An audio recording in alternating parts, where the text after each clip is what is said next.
আসসালামু আলাইকুম ওয়া রাহমাতুল্লাহি ওয়া বারাকাতুহু। প্রিয় খামারি ভাইরা, নতুন আরেকটি ভিডিওতে আপনাদেরকে স্বাগতম।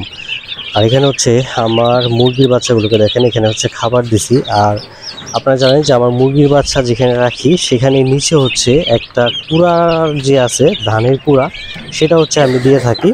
আপাতত হচ্ছে এটা নাই। আর আমি আমার মুরগির বাচ্চাগুলোকে সুস্থ রাখার জন্য সবথেকে বেশি যেটার উপরে গুরুত্ব দিই সেটা হচ্ছে এদের ম্যানেজমেন্ট। আপনি যদি হাঁস মুরগি পালন করে থাকেন, আপনার ম্যানেজমেন্ট যদি ভালো থাকে তাহলে দেখবেন যে আপনার মেডিসিন, এরকম কোনো মেডিসিন লাগবে না।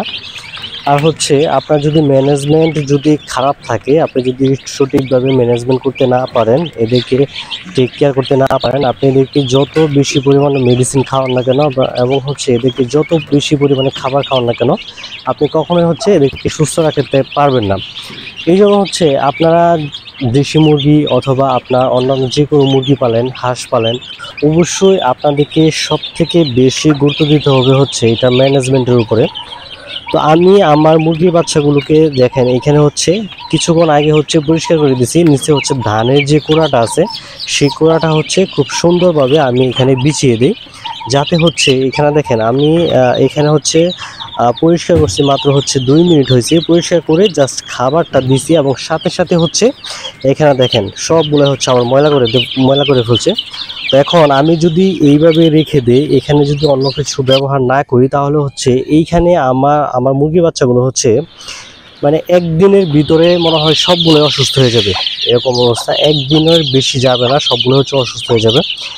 এই জন্য হচ্ছে এদের যাতে মলটা যাতে এদের শরীরে না লাগে এবং হচ্ছে এই জায়গাটা যাতে ক্লিন থাকে, এই জন্য হচ্ছে আমি যেটা ব্যবহার করি সেটা হচ্ছে এই যে দেখেন যে ধানের যে কুড়াটা আছে, এই কুড়াটা আমরা এটা হচ্ছে যে হাঁসকে আমি খেতে দিই সেটা হচ্ছে কুড়া, সেই ধানের কুড়াটাই হচ্ছে এখানে নিচে খুব সুন্দরভাবে হচ্ছে আমি বিছিয়ে দিই।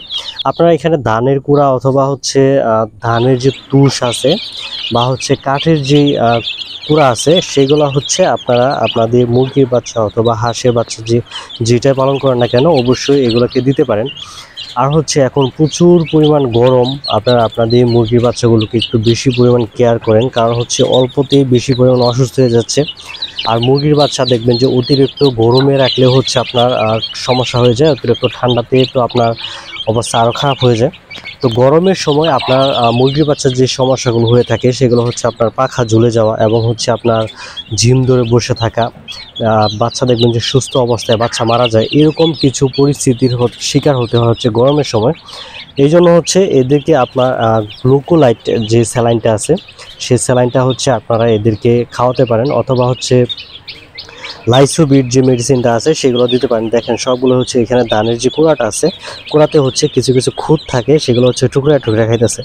আলহামদুলিল্লাহ। আর প্রত্যেকটা বাচ্চা দেখেন একদম অ্যাক্টিভ এবং সবগুলো হচ্ছে সুস্থ।